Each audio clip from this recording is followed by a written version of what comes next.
Take a look at the following list of numbers. Try to memorize them. 4, 8, 5, 3, 9, 7, 6. Got it? Now see if you can recite them. Did you get them right? According to Malcolm Gladwell, if you were an English speaker, you had about a 50% chance of remembering the numbers. If you're Chinese, however, you probably got it 100% without even trying. But why? First, let's look back at China's history a little bit. A quick side note, for the sake of this video, a person in a red shirt represents an Asian and a blue shirt represents a non-Asian. Rice has been China's main crop going back thousands of years. Unlike wheat farming, cultivating rice paddies is a difficult, intricate task. It requires an elaborate series of terraces carved out of mountainsides or painstakingly constructed from marshland and river plains. It needs to be properly irrigated so that it gets enough water but not too much. The paddy itself must be set into a hard clay floor, or else the water will just be sucked up by the ground around it. In other words, rice farming is a painstaking and intricate task, requiring exactly the right amount of something at the right time. If anything is a fraction of the way off, the crop would fail. So, what does this have to do with math and numbers? For one, let's look at the differences in the Chinese language and the English language. In English, we read our numbers in a completely different way than in Chinese, and this has a profound effect on why so many English speakers aren't able to memorize a series of numbers. In English, it takes us longer to speak the numbers than it does for Chinese speakers. 4, 8, 5, 3, 9, 7, 6. Almost 7 seconds. But in Chinese, the numbers are read in a shorter time frame. 4, 8, 5, 3, 9, 7, 6. Malcolm Gladwell states that the human brain stores digits in a memory loop that only runs for about 2 seconds, meaning that anything that exceeds 2 seconds is going to be harder to remember. And because in Chinese you are able to read the series in under 2 seconds, they are almost guaranteed to be able to remember the sequence. Along with this, Asian speakers also have another advantage with the way their number naming systems are constructed.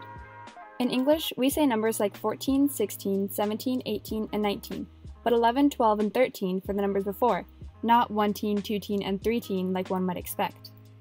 This is confusing to children when they're first learning their number systems because they expect the numbers to continue sounding the way they originally sound. But that's not right.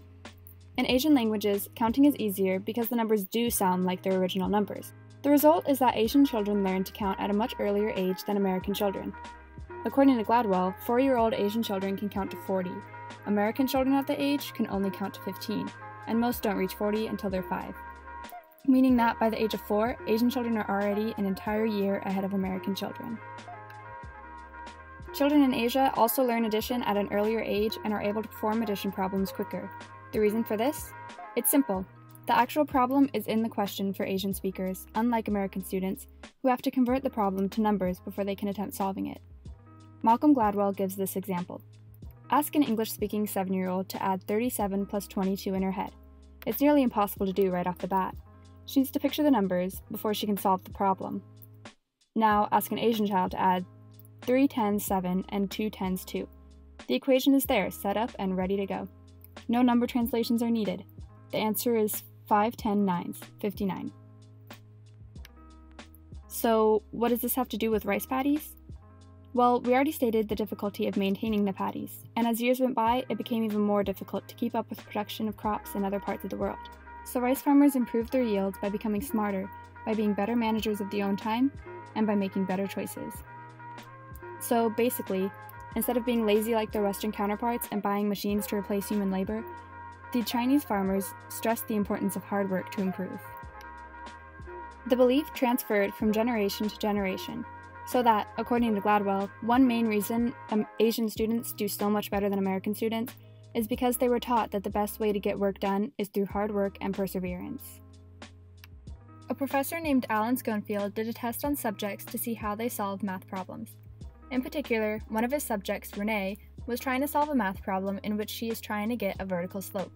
She spent 22 minutes fiddling with this problem, while high school students, Schoenfield asked, gave up after 2 minutes. A Chinese proverb states, "No one who can rise before dawn 360 days a year fails to make his family rich." A Russian proverb states that, "If God does not bring it, the earth will not give it." According to LA Times, growing achievement gap between Asian American students and their white classmates is due largely to greater work effort and cultural attitudes, not innate cognitive ability. In a study mentioned by Gladwell, Priscilla Blinko gave large groups of Japanese and American first graders a very difficult puzzle and measured how long they worked at it before they gave up. The American children lasted, on average, 9.47 minutes. The Japanese children lasted 13.93 minutes, roughly 40% larger. Malcolm Gladwell said, Chinese graduating students from at the top of their class at MIT are the descendants chiefly of people from the Pearl River Delta.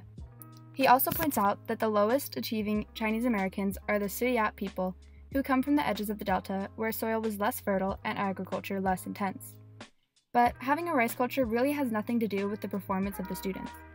In 2014, Beijing, the capital of China and a major northern city that does not eat rice as a part of their traditional diet, had the most students accepted to two of the undisputed best universities in China.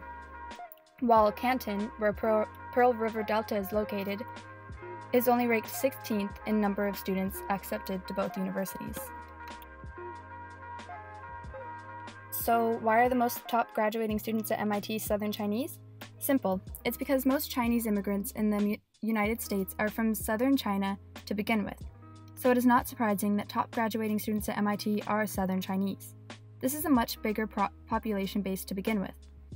If there were more Northern Chinese in the States, the result might be completely different.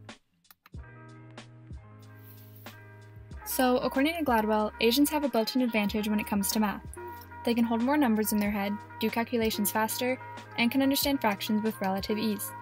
Perhaps being innately better at math causes them to enjoy math more, and perhaps enjoying math more makes them motivated to practice more and continue to do better. That's it. There's no secret to it, no magic, just the reality. Just about anyone can do well in math as long as they have the drive and patience to do so.